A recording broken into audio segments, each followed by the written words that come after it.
Rob, obviously down the road a little bit, but when it comes to the decision for Game 4, does the fact that maybe Walker doesn't have any experience in relief and Sanchez does, and does that factor in? And how much does the bullpen usage over the next few games factor into Friday's decision? That's the key right there. I think we got two really good options. They both threw BP today. Both were a little bit rusty, but that's why we do it. So, but it's all about how we use the bullpen in the next couple of days, and also Game 3. John, on the left side. Rob, congratulations on being here. Can you share what Rhys Hoskins' current level of activity is and the extent to which he's an option for the NLCS? Yeah, I won't tell you that because that would give away some of our roster, and that comes out at 10 o'clock tomorrow. But he's doing pretty well.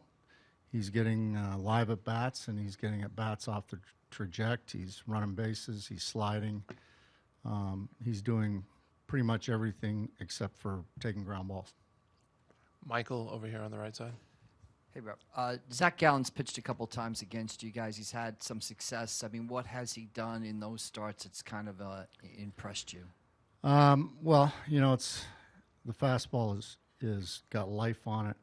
It's a true four-seam. He pitches above the zone, then he's got really good breaking ball, and he throws strikes. So when you have that combination, I think you can be just like he is. He's an all-star pitcher. We started him in the all-star game, and really good. Alex, towards the back on the left. Hey, Rob. Were Walker and Sanchez able to get work in today, and what do you have them doing specifically? Yeah, both of them got 2 innings of BP. And when do you think we might hear a decision on who's going to start that game? Maybe not till after Game 3. Come up here on the front, on the left side.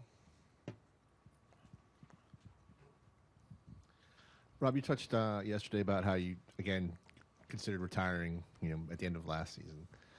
Is there a scenario where you would retire at the end of this season? Or are you committed? No chance. No chance. No, I'm having too much fun right now. Have you thought about a date or how much longer you want to manage? Not really. No. Okay. Over here on the right. Hey, Rob.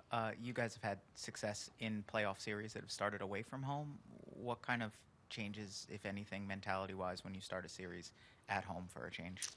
Well, I think we're in better frame of mind when we're at home because we know that we've got the support of 48,000 raucous people. So it's good. And plus, you don't have to travel. You don't have to worry about staying in a hotel, moving families, things like that. So it's. I think we're in a better state of mind starting at home. Anthony in the middle. Hey, Rob. You've known Torey Lovullo for the better part of 40 years. I'm curious what your initial impressions were of him way back when in Lakeland and how cool or interesting it is that you guys are now together in this series. Yeah, it's interesting.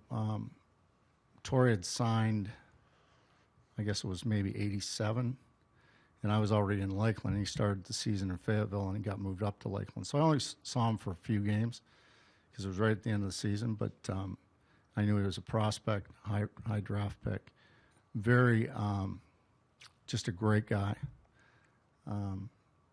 Very quiet, unassuming, went about his business, very humble, and a really talented player. And I've actually got to know him a little bit better as we got into the big leagues. He coached in Toronto when I was in New York, and then he ended up being in Boston when I was in New York. We have a mutual friend in Brian Butterfield, so we got to know each other a little bit more. He's a really good baseball man, really good man, very humble, cares about his players, cares about the game, and respects the game. I have a lot of respect for Torey. On the left side in the middle. Yeah. Good afternoon, and congratulations on being here. Thank you. What do you think the most consistent strength that the Phillies has had postseason this year, and then how does that compare to last year? Well, I think our entire game's been pretty good and pretty consistent throughout this year in the playoffs. And I think we're very similar last year. We're getting very good pitching. Our defense has been solid, and we're getting timely hitting. And fortunately, right now we've hit some long balls, which we need. And I think it's very similar to what we were doing last year, to tell you the truth. A quick follow-up. One of the things that has to happen for the team to get to the championship is that cohesion that you see. Do you feel like this Phillies team has that cohesion? No, that no doubt tightness? about it. We've got a group of guys in that locker room, not only the players, but the coaches and the sports staff. Everyone is pulling in the same direction. Everybody cares about each other. There's this natural bond, love, whatever you want to call it, that's in that locker room. And it's as good as I've ever been around, to tell you the truth. John. Thanks, Rob. What's unique about Caleb Cotham's philosophy on pitching and also how he communicates that to the staff?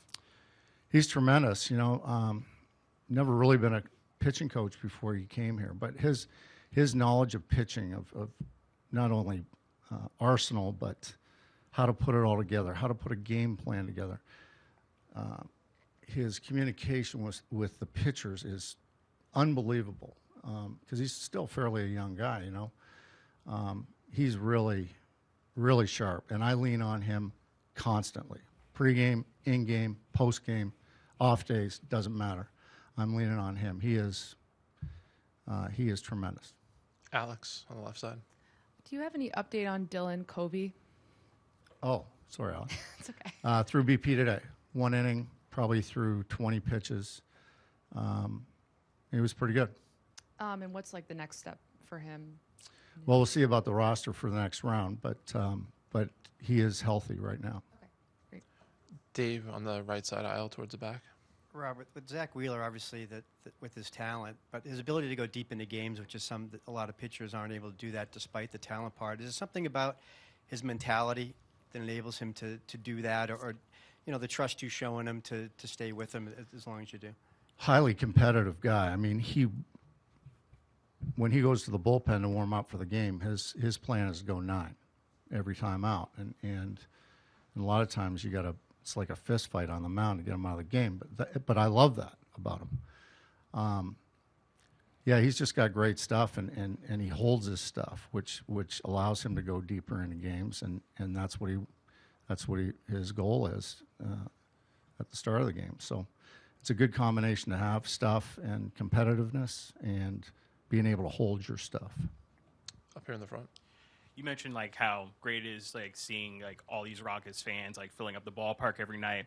What's it been like, seeing the team feed off the energy from the fans, and how have you been receiving that same energy and giving it right back to the team?